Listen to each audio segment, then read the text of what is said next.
This is the Schmo with the pro with the six-time UFC champion, the legend, Randy Couture. How we doing? Doing very well, thank you. Happy belated Veterans Day to you, sir. Thank you very much. How's your health? We know you had that scare a couple weeks ago. Health's good. I feel normal. I feel great. So, obviously some new meds and gotta keep track of the blood. The blood's too thick, so gotta give her blood on a regular basis, probably every 2 weeks till we get it down in the normal ranges, and then once a month at least after that. So, just have to stay on top of it. So you're going through an intense workout over in Jay Glazer's gym in Los Angeles, and you felt some pain?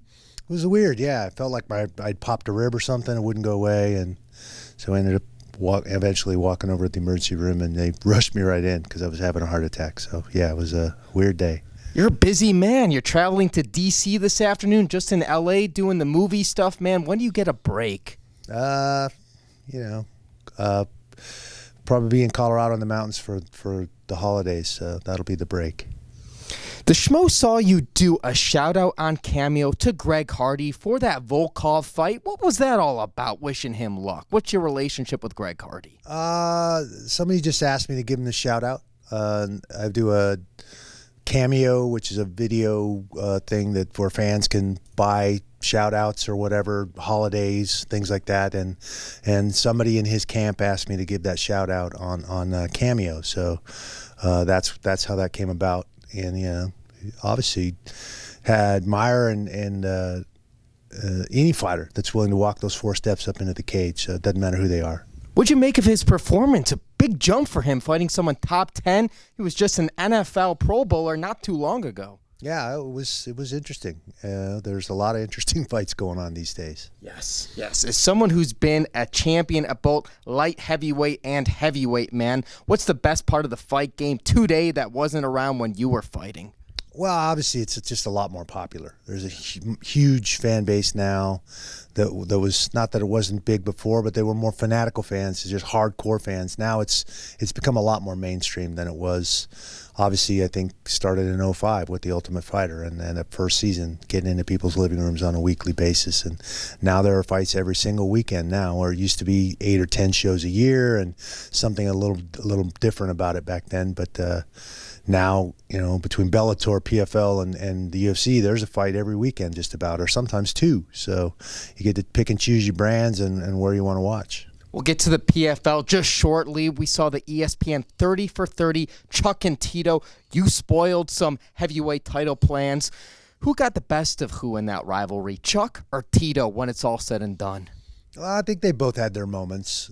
Probably ill-advised for Chuck to come back after being out for 8 years, and I think most people felt that way. But, you know, you want both those guys to go out and have a great scrap and let it settle how it settled. And, you know, I think, you know, good for Tito. He got a win back, and that's not easy to do. So I just wanted to see a great fight. And it didn't really live up to that, but it's still, you know, it was still interesting, and you know, I wish both those guys well. They're great guys.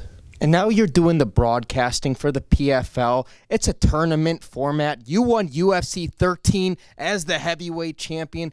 Why doesn't the UFC do these tournament formats? They strayed away from them years ago because sometimes in the finals, especially fighting on the same night, you didn't get the best guys.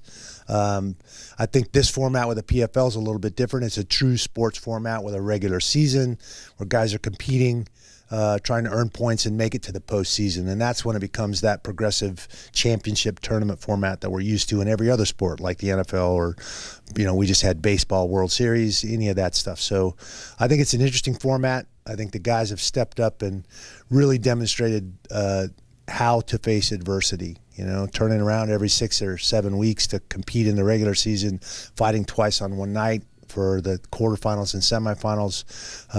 These guys have taken all that adversity in stride and really, you know, 70% finish rate. It's been amazing to watch these guys perform. We're here outside your office at Extreme Couture. A lot of great MMA fighters train out of here. Francis Ngannou does some work here. Kevin Lee, Coach Eric Nixick. A lot of great people out of this camp.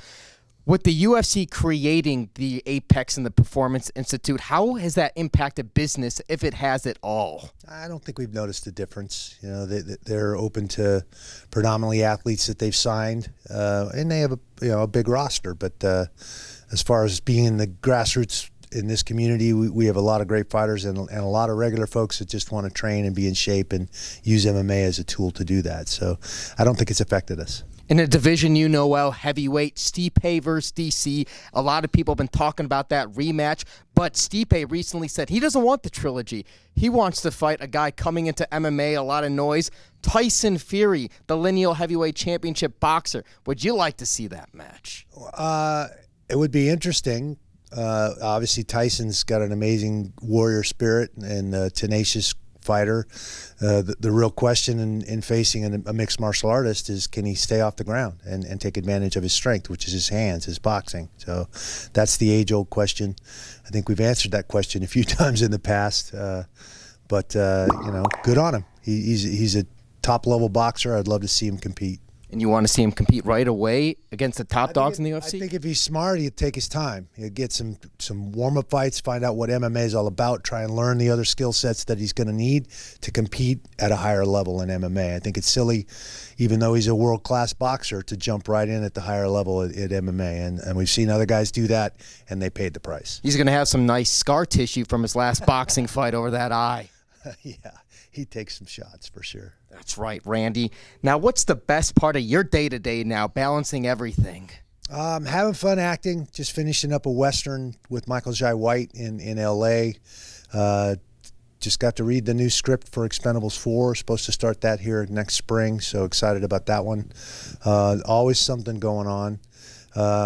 Been doing a lot of charity stuff. We just had our Operation Knockout, the round 10 with Tough Enough last Saturday, and raised a bunch of money for our wounded veterans. And obviously, with yesterday being Veterans Day and all of that was a good weekend.